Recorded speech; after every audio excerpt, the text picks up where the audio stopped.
Hello नमस्कार दोस्तों। तो कैसे हैं आप लोग। आशा है कि आप लोग अच्छे और स्वस्थ होंगे। दोस्तों आज हम एक नए ट्रेलर के विषय में बात करेंगे। तो क्या है पूरी सच्चाई जानने के लिए हमारे वीडियो को अंत तक बने रहे और हमारे चैनल को सब्सक्राइब करके लाइक कर लीजिए। तो चलिए दोस्तों हाल ही में चिंटू पांडे जी का एक नया मूवी ट्रेलर आया है अग्नि साक्षी, जो कि मूवी ट्रेलर काफ़ी अच्छा है। दोस्तों अगर आप नहीं देखे हैं तो आप ज़रूर देखिएगा।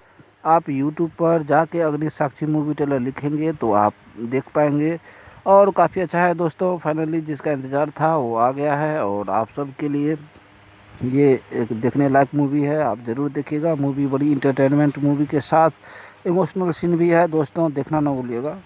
बहुत अच्छा है मूवी ट्रेलर, आप देखिएगा। जैसे ही ये फिल्म आएंगे मैं आप तक ये समाचार ज़रूर पहुंचाऊंगा और आप बने रहिए हमारे चैनल के साथ। सब्सक्राइब करके लाइक कर लीजिए। तो आप हमारे वीडियो को देखे हैं इसके लिए मैं आपको दिल से धन्यवाद देना चाहता हूं। जय हिंद दोस्तों, नमस्कार।